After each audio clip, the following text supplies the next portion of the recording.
Hello class 9 के प्यारे बच्चों, आपका स्वागत है इस लेक्चर में जहां हम force and laws of motion का अगला टॉपिक पढ़ेंगे एंड लास्ट टॉपिक पढ़ेंगे, that is third law of motion. Already आपने फर्स्ट एंड सेकंड लॉ पढ़ लिया है, अब थर्ड लॉ पढ़ना बाकी है। इसके कंसेप्ट को पढ़ेंगे और इसके साथ ही ये चैप्टर एंड हो जाएगा। ठीक है, तो चलिए स्टार्ट करते हैं। न्यूटन के थर्ड लॉ ऑफ मोशन को पढ़ते हैं। तो मोशन के 3 लॉ थे, 3 में से फर्स्ट एंड सेकंड लॉ को हमने पढ़ लिया है और थर्ड लॉ को स्टार्ट करते हैं। थर्ड लॉ को पढ़ने से पहले हमको ये जानना बहुत जरूरी है कि फर्स्ट और सेकंड लॉ में हमने क्या पढ़ा। तो the first 2 laws of motion tell us how an applied force changes the motion. अभी तक हमको यही पता चला है कि फोर्स लगने से मोशन कैसे चेंज होता है और कितना चेंज होता है ना। अप्लाइड फोर्स, ये अप्लाइड फोर्स कौन सा है, बैलेंस की अनबैलेंस, आपको पता है अनबैलेंस। ठीक है, और पहला लॉ में हमने पढ़ा था कि जो ऑब्जेक्ट का स्टेट होता है वो चेंज नहीं होता है तब तक जब तक फोर्स ना लगे, लेकिन अगर आपने फोर्स लगा दिया तो ऑब्जेक्ट का जो स्टेट है, मोशन वाला स्टेट है, वो चेंज हो जाएगा। ठीक है, और इसको डिटरमाइन करने के लिए कि फोर्स लगने से कितना मोशन में चेंज आएगा, वो F = ma है ना। वो method of determining the force भी हमने सीख लिया था सेकंड लॉ में। ठीक है, तो पहले 2 लॉ में हमने ये सीखा कि फोर्स लगने से ऑब्जेक्ट का स्टेट बदल जाता है और कितना बदल जाता है उसका हमने एक मैथमेटिकल फॉर्मूला भी सीखा। ठीक है, अब थर्ड लॉ पढ़ने से पहले कुछ एग्जाम्पल देखते हैं। ठीक है, रिकॉइल ऑफ गन, अगर आप किसी भी गन को चलाओगे, ठीक है, तो गन पीछे की तरफ रिकॉइल करती है, झटका देती है। बुलेट आगे निकलती है तो जो गन है वो पीछे की तरफ रिकॉइल होती है। ठीक है, तो कहीं ना कहीं यहां न्यूटन के थर्ड लॉ अप्लाई हो रहा है। फर्स्ट और सेकंड लॉ तो अप्लाई हो ही रहा है, लेकिन थर्ड लॉ भी अप्लाई हो रहा है। बात समझ में आया? क्लियर? और एग्जाम्पल देख लेते हैं, क्योंकि एग्जाम्पल से क्वेश्चन आते हैं एग्जाम में। आपके क्लास 9 का जो भी एग्जाम होगा स्कूल का, उसमें क्वेश्चन आएगा। तो रिकॉइल ऑफ गन किसका एग्जाम्पल है? न्यूटन थर्ड लॉ का एग्जाम्पल है। ठीक है, तो यहां एक फोर्स किस पे लगा? एक फोर्स लगा बुलेट पे, गोली पे, और एक और फोर्स लगा। ठीक है, 2 फोर्स लग रहे हैं, क्योंकि जिस पे फोर्स लगेगा उसका स्टेट बदलेगा कि नहीं। अभी तक जो बंदूक थी वो तो स्टिल थी, रेस्ट पे थी, लेकिन फोर्स लगा होगा तभी तो वो पीछे गई। बुलेट पे भी फोर्स लगा तभी तो वो आगे गई। तो एक फोर्स बुलेट पे लग रहा है, एक फोर्स किस पे लग रहा है? गन पे लग रहा है। ठीक है, और इसी एक फोर्स को हम कह देते हैं एक्शन, और इस दूसरे फोर्स को हम कह देते हैं रिएक्शन।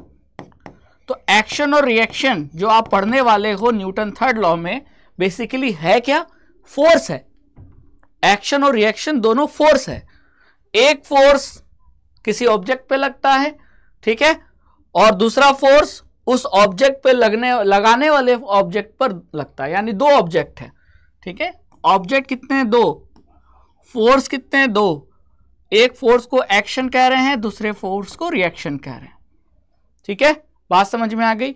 तो ये आप यहां साफ साफ देख पा रहे हो कि बुलेट पर एक फोर्स लगा जिसके वजह से बुलेट आगे गई, और एक फोर्स किस पे लगा? गन पे, बंदूक पे, जिसके वजह से बंदूक पीछे गई।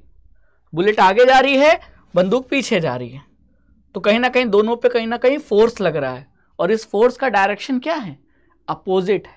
बुलेट पे आगे फोर्स लगा तो बुलेट आगे गई, गन पे, बंदूक पे फोर्स पीछे लगा तो बंदूक पीछे आई। ठीक है, ठीक है, बहुत बढ़िया। इतना तो अब आपको समझ में आ गया होगा कि जो फोर्स एक्शन और रिएक्शन जो फोर्स होते हैं वो अपोजिट होते हैं डायरेक्शन में। ठीक है, चलिए अब जरा यहां देखिए। आपने देखा होगा जब हम किसी सैटेलाइट को लॉन्च करते हैं तो सैटेलाइट को यूनिवर्स में या कहीं ऊपर अर्थ में, स्पेस में भेजने के लिए हमें रॉकेट चाहिए। रॉकेट से हम सैटेलाइट को जोड़ देते हैं, रॉकेट ऊपर जाता है तो वो अपने आप सैटेलाइट को भी लेके जाता है ना। जैसे आपको किसी एक शहर से दूसरे शहर जाना है तो आपको बस, ट्रेन, गाड़ी, बाइक कुछ तो चाहिए। ठीक उसी तरह सैटेलाइट को एक जगह से दूसरे जगह जाना है तो अब सैटेलाइट तो बस और ट्रेन में तो चलेगी नहीं, तो सैटेलाइट के लिए क्या चाहिए? रॉकेट। ठीक है, अब रॉकेट में हम क्या करते हैं? फ्यूल, जैसे गाड़ियों में पेट्रोल डीजल डालते हैं, रॉकेट में भी एक फ्यूल डालते हैं, लेकिन वो फ्यूल पेट्रोल डीजल तो होता नहीं है, वो लिक्विड हाइड्रोजन होता है ना। तो लिक्विड हाइड्रोजन, यहां भी वही चीज होता है कि जब ये लिक्विड हाइड्रोजन का कंबशन होता है तो एक फोर्स रॉकेट पे लगता है, ठीक है, जिसके वजह से रॉकेट ऊपर जाता है, और एक फोर्स नीचे की तरफ लगता है। ठीक है, तो यहां भी एक्शन और रिएक्शन फोर्स लग रहे हैं। डन।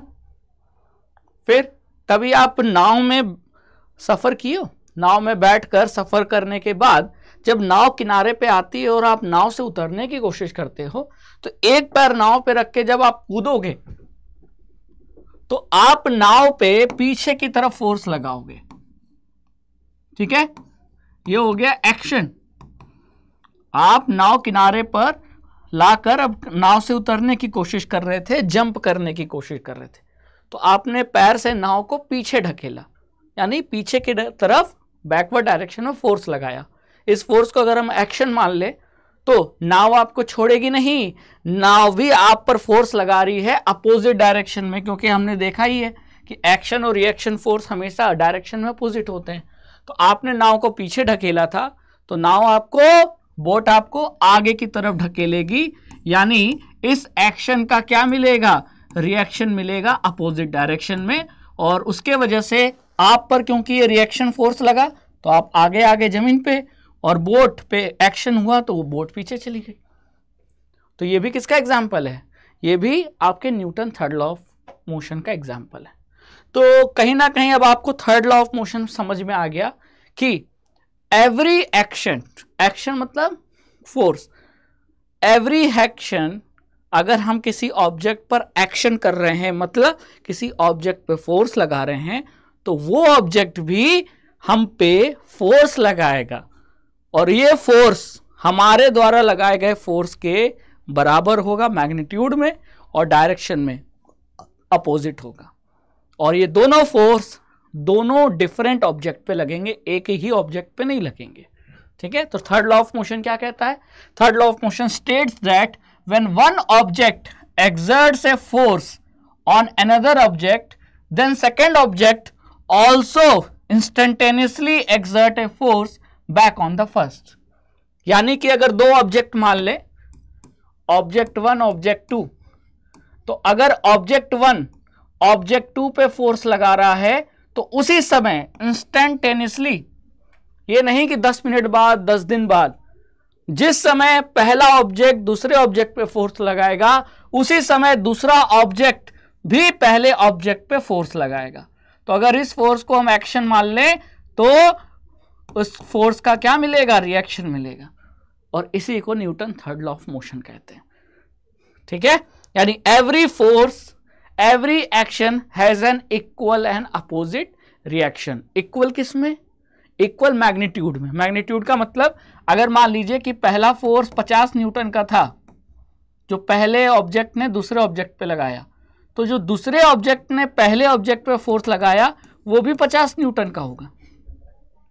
यानी ये जो दोनों एक्शन और रिएक्शन फोर्स होते हैं ये मैग्नीट्यूड में इक्वल होते हैं, लेकिन डायरेक्शन में अपोजिट होते हैं और डिफरेंट ऑब्जेक्ट पे अप्लाई होते हैं। बात समझ में आ गई?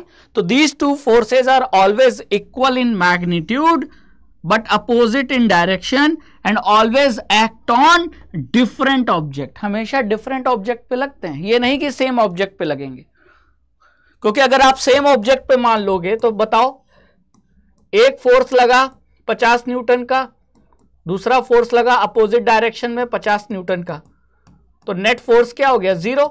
तो नेट फोर्स 0 हो गया, क्योंकि इस फोर्स को इस फोर्स ने कैंसिल कर दिया, तो नेट फोर्स 0 हो गया। और अगर नेट फोर्स 0 हो गया तो ऑब्जेक्ट तो मूव ही नहीं करेगा। लेकिन यहां हम देख रहे हैं कि जब भी एक्शन रिएक्शन फोर्स हो रहा है तो ऑब्जेक्ट तो मूव कर सकता है ना। तो इसका मतलब यहां आपसे गलती ये हो गई कि आपने दोनों एक्शन और रिएक्शन फोर्स एक ही ऑब्जेक्ट पे लगा दिया, जबकि ये दोनों डिफरेंट ऑब्जेक्ट पे लगते हैं, है ना। जैसे यहां देखो, एक्शन फोर्स कहां लगा? बुलेट पे, गोली पे। तो रिएक्शन फोर्स किस पे लगा? बंदूक पे।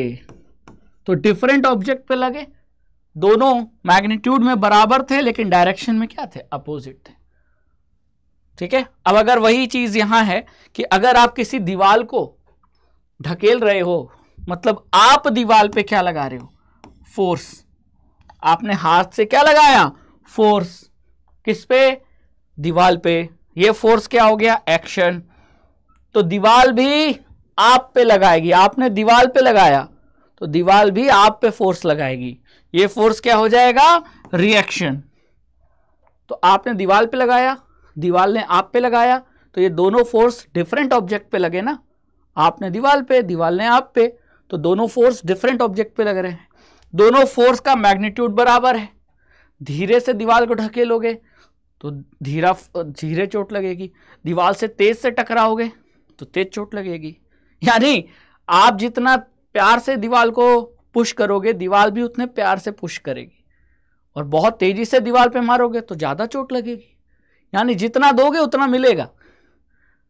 यही है, मैग्नीट्यूड में मतलब बराबर होगा और डायरेक्शन में अपोजिट होगा। तो ये तीन चीजें आपको ध्यान रखनी है Newton third law of motion में, कि every action has equal and opposite reaction and these action reaction force always occur on different object, और हमेशा पेयर में होते हैं। एक एक्शन होगा तो दूसरा रिएक्शन होगा। ठीक है।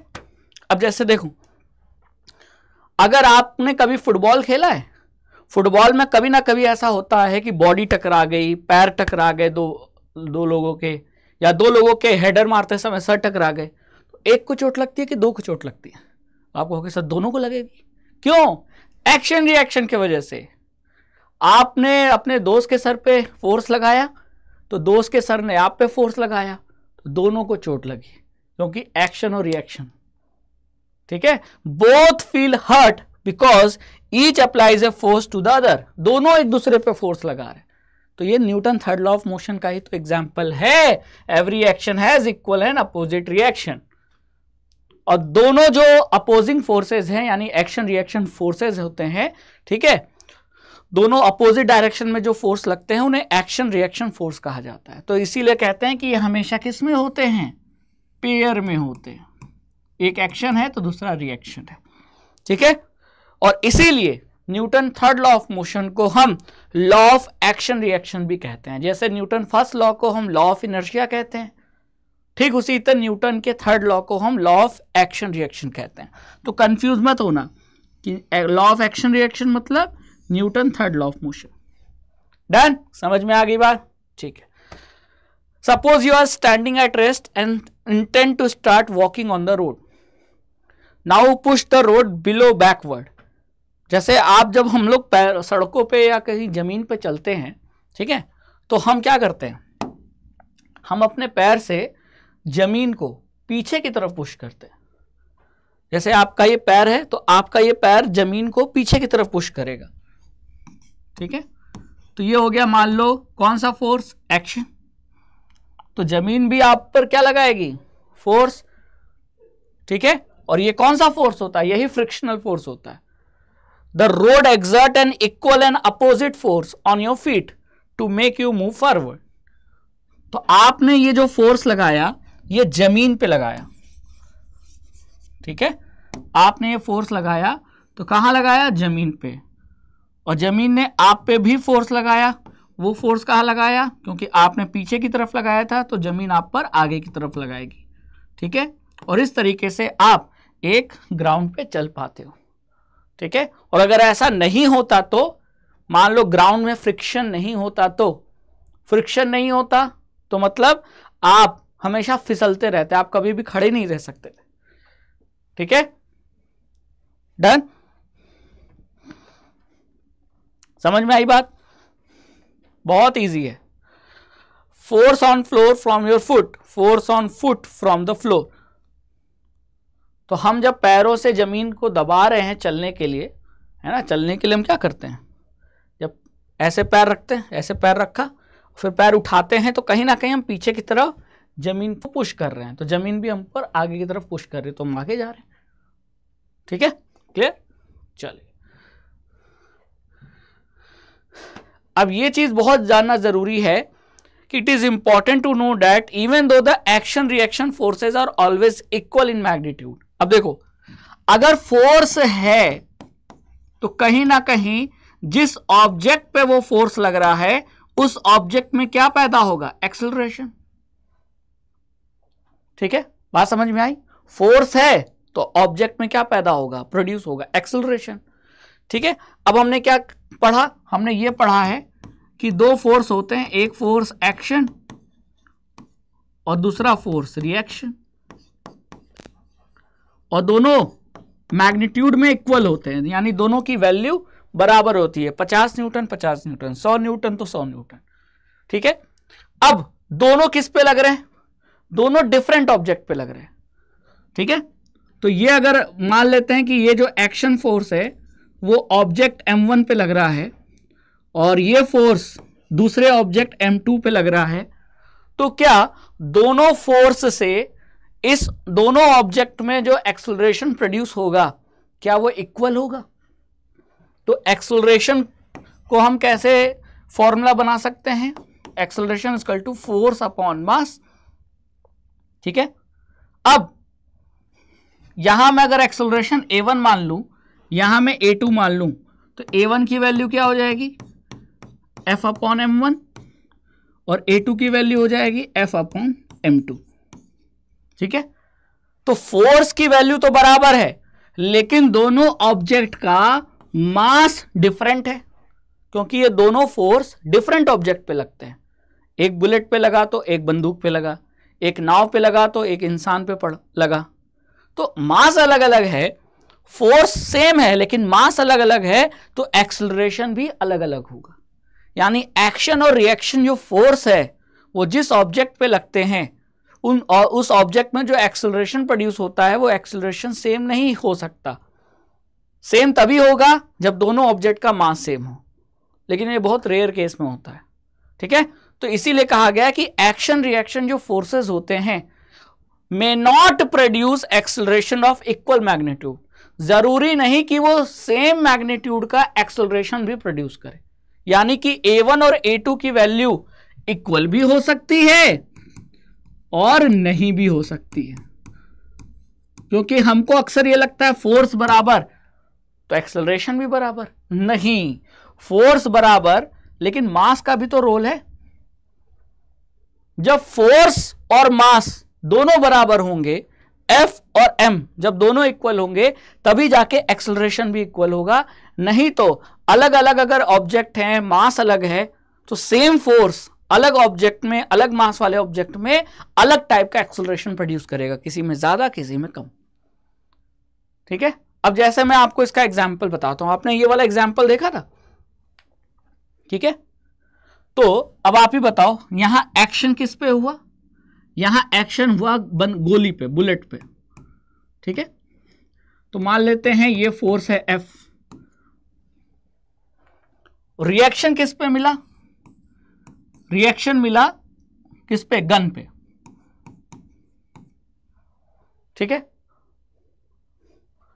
क्लियर, रिएक्शन किस पे मिला, गन पे।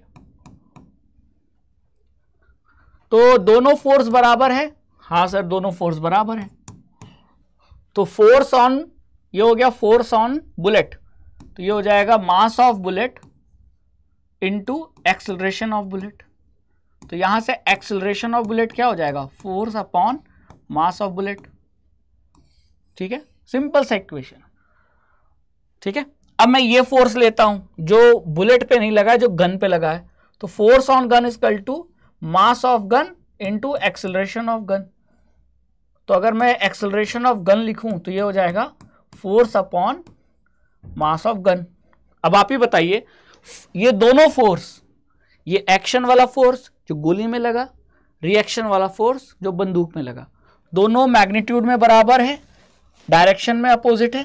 ठीक है, अब इन दोनों फोर्स के कारण जो दोनों ऑब्जेक्ट, गोली और बंदूक, दो ऑब्जेक्ट, क्या दोनों का एक्सेलरेशन सेम होगा?